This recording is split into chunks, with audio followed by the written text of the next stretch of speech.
Greetings everyone. Today's chapter is New Kings and Kingdoms. In this video, we are going to learn about first, the emergence of new dynasties, second, instance of emergence of A. the Rashtrakutas in the Deccan, B. the Kadamba Mayurasharman in Karnataka, and C. the Gurjara-Pratihara Harichandra in Rajasthan.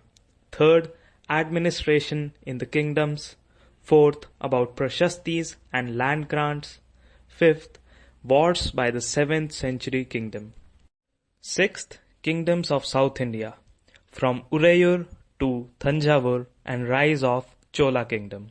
Seventh, agriculture development during Chola kingdom. Eighth, types of land during Chola kingdom. And ninth, the administration of the Chola Empire. The emergence of new dynasties.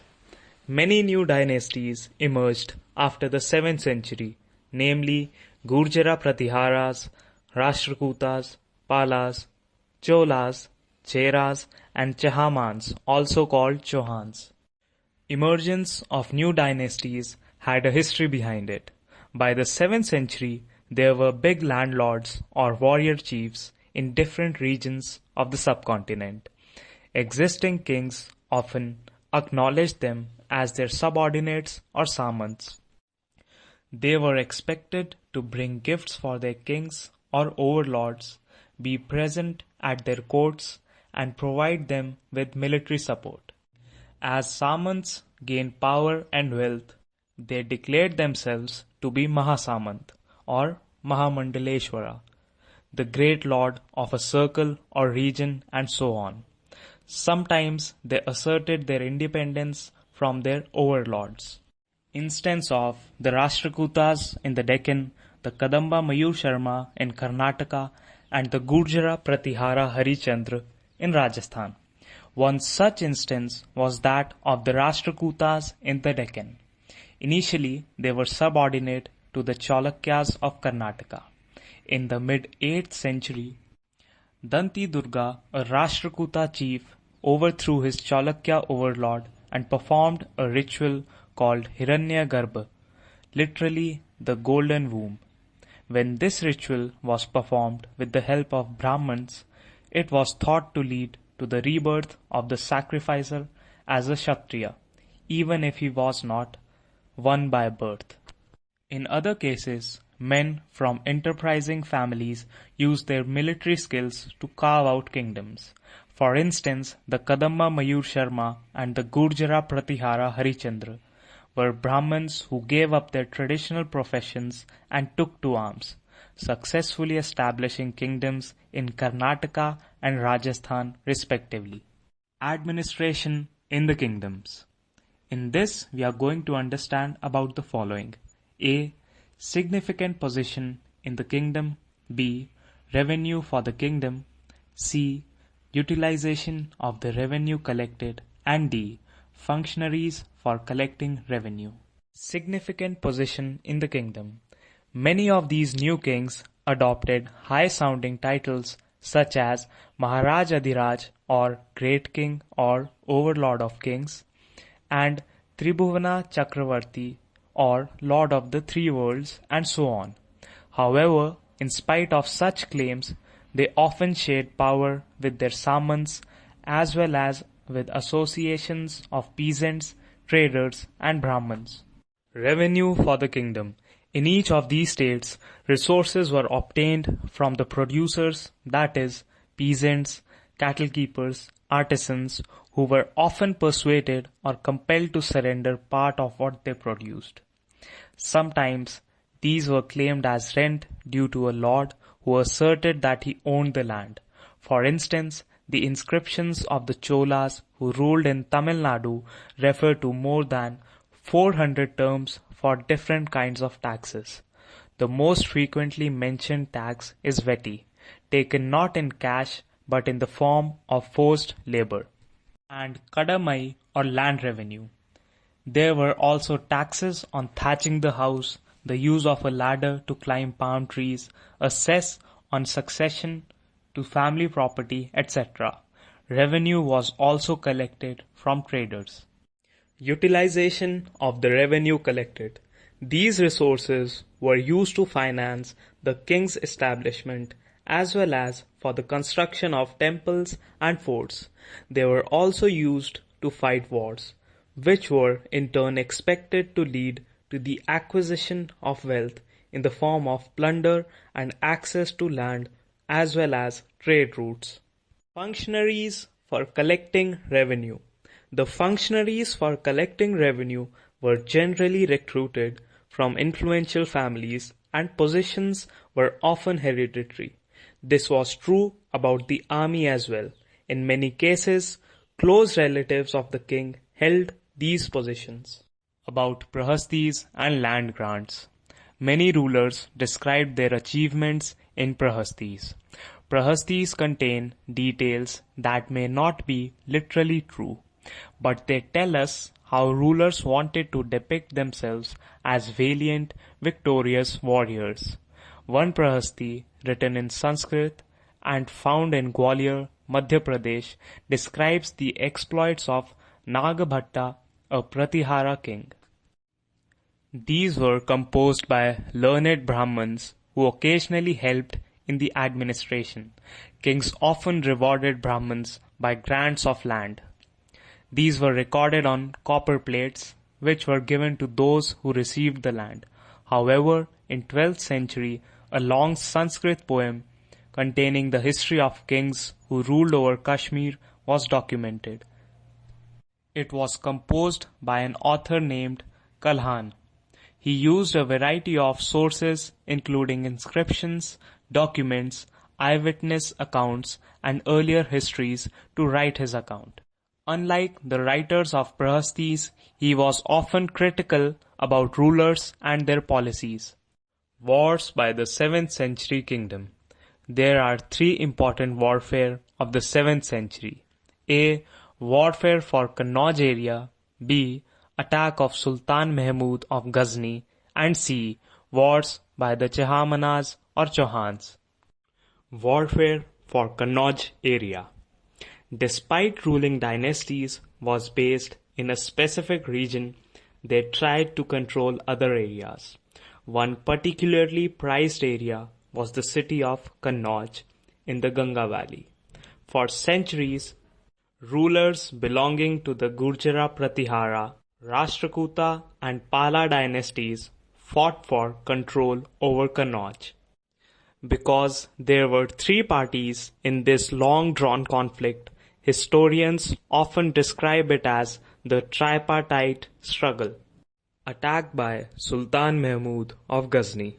Rulers also tried to demonstrate their power and resources by building large temples. So when they attacked one another's kingdoms, they often chose to target temples which were sometimes extremely rich. One of the best known of such rulers is Sultan Mahmud of Ghazni, Afghanistan. He ruled from 997 to 1030 and extended control over parts of Central Asia, Iran and the northwestern part of the subcontinent. He raided the subcontinent almost every year. His targets were wealthy temples including that of Somnath, Gujarat. Much of the wealth Mahmud carried away was used to create a splendid capital city at Ghazni. Sultan Mahmud was also interested in finding out more about the people he conquered and entrusted a scholar named Al-Biruni to write an account of the subcontinent. This Arabic work, known as the Kitab-ul-Hind, remains an important source for historians. He consulted Sanskrit scholars to prepare this account. Wars by the Chahamanas or Chauhans. Other kings who engaged in warfare included the Chahamanas, later known as the Chauhans, who ruled over the region around Delhi and Ajmer. They attempted to expand their control to the west and the east, where they were opposed by the Cholukyas of Gujarat and the Gahadwalas of the western UP. The best known Chahamana ruler was Prithviraj III, who defeated an Afghan ruler named Sultan Muhammad Ghori in 1191 but lost to him the very next year in 1192. Kingdoms of South India, from Uraiyur to Thanjavur, and rise of Chola kingdom. A minor chiefly family known as the Muttaraiyar held power in the Kaveri Delta. They were subordinate to the Pallava kings of Kanchipuram. Vijayalaya, who belonged to the ancient chiefly family of the Cholas from Uraiyur, captured the delta from the Muttaraiyar in the middle of the 9th century. He built the town of Thanjavur and a temple for goddess Nishumbasudini there. The successors of Vijayalaya conquered neighboring regions and the kingdom grew in size and power. The Pandyan and the Pallava territories to the south and north were made part of this kingdom. Rajaraja I, considered the most powerful Chola ruler, became king in 985 and expanded control over most of these areas. He also reorganized the administration of the empire. Rajaraja's son, Rajendra I, continued his policies and even raided the Ganga Valley, Sri Lanka, and other countries of Southeast Asia, developing a navy for these expeditions. Significance of Chola temples. The big temples of Thanjavur and Gangaikonda Cholapuram, built by Rajaraja and Rajendra, are architectural and sculptural marvels. Chola temples often became the nuclei of settlements which grew around them. These were centers of craft production. Temples were also endowed with land by rulers as well as by others. The produce of this land went into maintaining all the specialists who worked at the temple and very often lived near it. Priests, garland makers, cooks, sweepers, musicians, dancers, etc. In other words, temples were not only places of worship, they were the hub of economic, social, and cultural life as well. Amongst the crafts associated with temples, the making of bronze images was the most distinctive. Chola bronze images are considered amongst the finest in the world. While most images were of deities, sometimes images were made of devotees as well. Agriculture development during Chola kingdom. In this, we will understand about the following. A.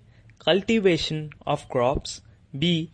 Development of irrigation. And C. Settlements of peasants. Cultivation of crops. Many of the achievements of the Cholas were made possible through new developments in agriculture. The river Kaveri branches off into several small channels before emptying into the Bay of Bengal. These channels overflow frequently, depositing fertile soil on their banks. Water from the channels also provides the necessary moisture for agriculture, particularly the cultivation of rice. Although agriculture had developed earlier in other parts of Tamil Nadu, it was only from the 5th or 6th century that this area was opened up for large-scale cultivation.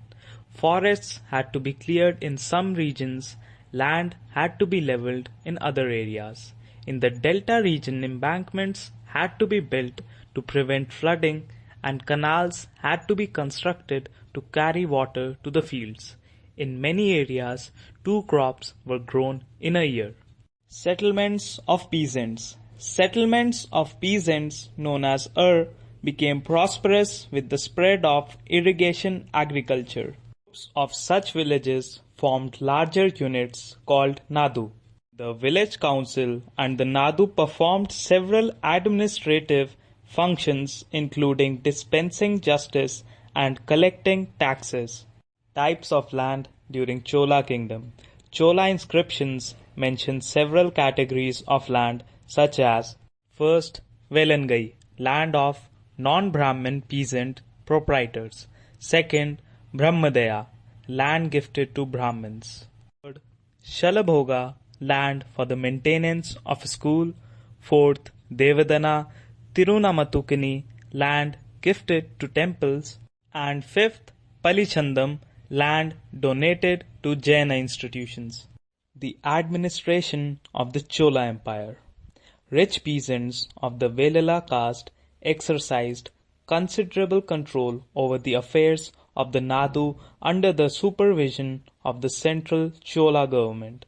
The Chola kings gave some rich landowners titles like Muvendavelan, a Velan or a peasant serving 3 kings, Uraiyur, chief, etc., as markers of respect, and entrusted them with important offices of the state at the center.